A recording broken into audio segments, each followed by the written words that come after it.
Hi, I'm Enchanting Nubia Net. Welcome back. And if you're new to my channel, welcome. YouTube family, this story right here, it has gotten me so shaken up. Let me break it down for you because it's not just wild, it's heartbreaking, infuriating, and honestly, it says a lot about how we treat people who suddenly get a little bit of shine. So picture this, everyone.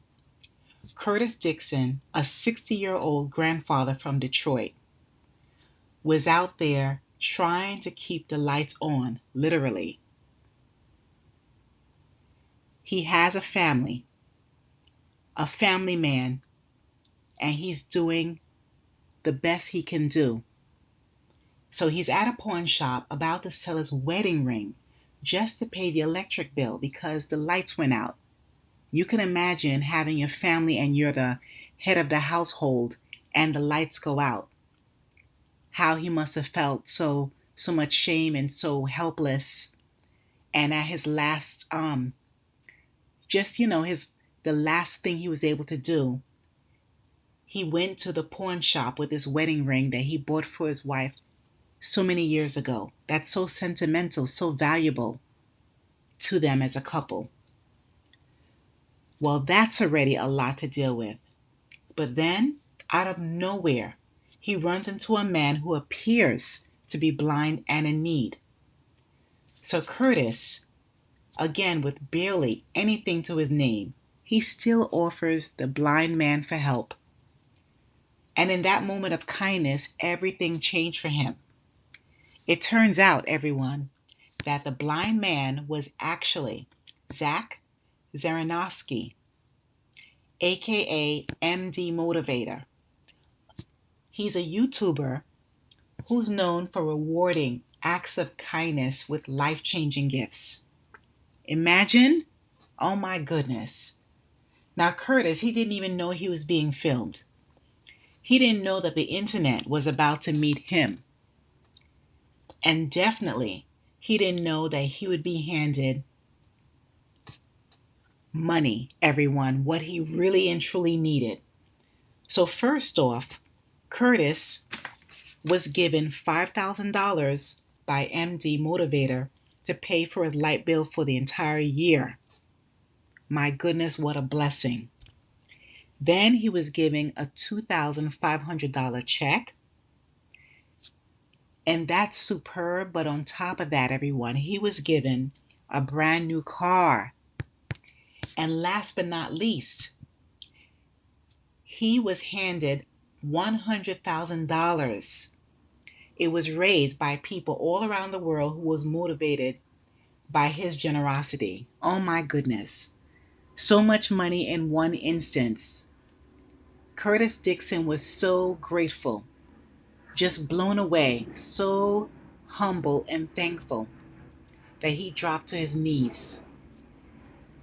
Now, Curtis Dixon, he wasn't just some guy, any old guy on his bad on his luck or down on his luck. As I mentioned before, he was a grandfather, a supportive husband. So he was supportive to multiple grandchildren. I saw two of them online. One grandson, he looked about maybe 3 years old. The granddaughter, she could have been about 5 or 6. And I believe there's several others. So he was really trying to keep food on the table and a roof over their heads, plus have the lights on. So that money wasn't just for him, it was hope, it was stability, and it was definitely a chance to breathe without being stressed out. So he said in quotes, I would do it for you.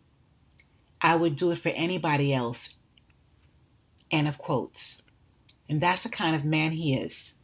Now, I just wanted to say another thing is that Curtis Dixon, even though he didn't have money to pay his light bill after he was going to pawn the wedding ring, he told MD Motivator that he was definitely going to give him a few bucks or a few dollars left over from pawning the wedding ring. That's how big his heart is.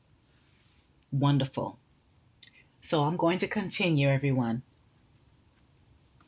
So that's the kind of man he is. He has a huge heart, a wonderful grandfather, heart full of love.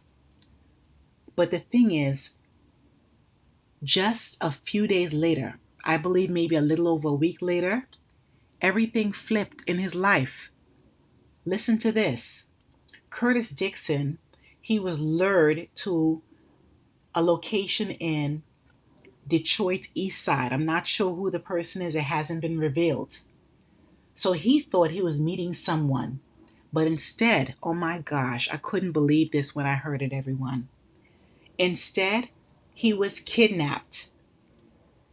The people who, or the person who took him, I believe it was more than one, who took him, they drove him around and they forced him to withdraw money from several ATM machines.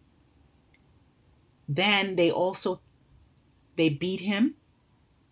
They kidnapped him. They beat him, tied him up, and they even left him hogtied in the SUV that they had set on fire. You know, it's so disgraceful how some people just do not have any heart at all in these times. So disgusting. This man is an elderly. He's taking care of his wife and grandchildren because his own child isn't able to do it. He was helping other people. He has such a big heart. And this is what happens to him because people know that he has money. No heart, just pure evil. So everyone let that sink in. This man, he just got a blessing. He was trying to do right by his family and he was nearly burned alive. Thankfully, he is still breathing, thankfully. So witnesses have found him. They found him tied up in the charred remains of his vehicle. And this is just a miracle that he survived. So as of now, the investigation is being handled by the ATF. So this is on the federal level, which it needs to be. And they're treating it as an arson, kidnapping, and extortion for all the money that he received. And the thing is, which another thing that's very bizarre in this case is that law enforcement now says that there are inconsistencies in Curtis's story because no suspect has been publicly named or arrested as yet. So this man, he's now going through scrutiny as well because now law enforcement is questioning, you know, the information in his story. So, I'm thinking, I'm not sure, of course, what happened, but maybe he was so traumatized. And of course, he's beaten up. I'm sure he was hit in the head. That could be a good reason why his story is very inconsistent at this time. Maybe he does have a lot of memory lapse. And of course, he's in through a lot of pain. He's 60 years old and, he's a frail man. But,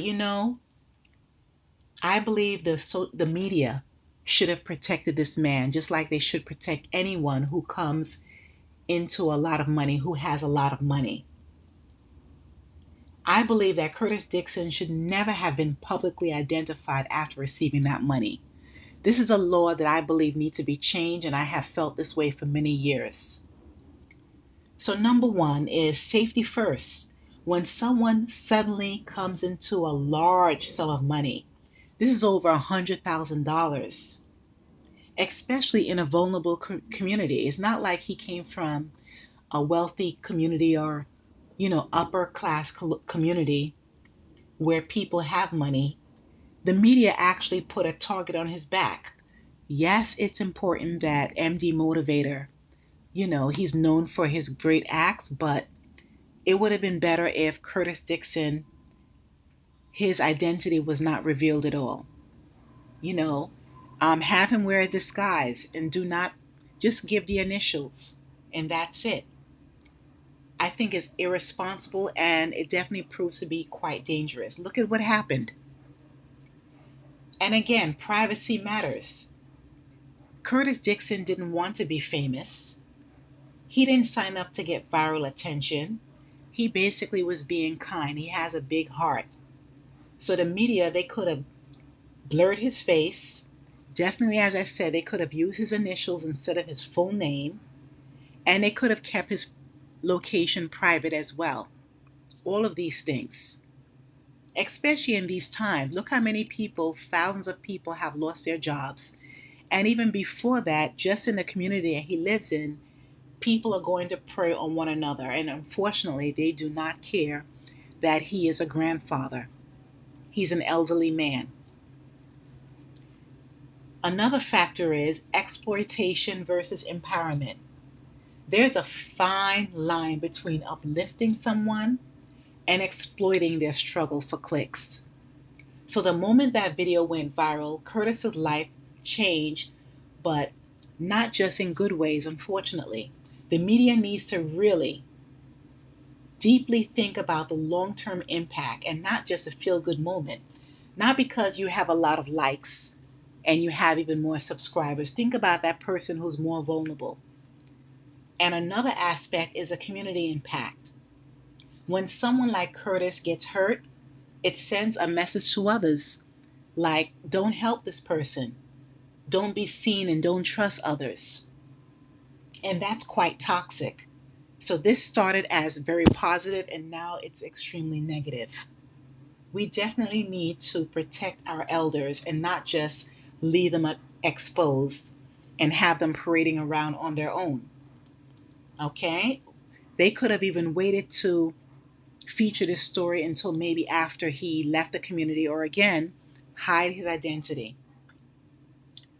So this whole thing, everyone, has turned upside down, unfortunately. I'm very proud of Curtis Dixon, and I'm definitely proud of, his big heart, and it's wonderful when people, are good quality people. But I'm definitely scared for him as well, and definitely angry that this act of kindness was punished.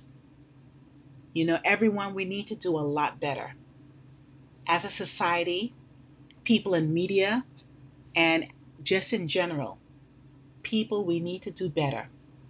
Because, if you ever find yourself in a position to help someone like Curtis, please do it quietly and do it safely. And again, if you come into contact with money, if you win the lottery, if you have money for any reason, keep it to yourself. Don't tell anyone.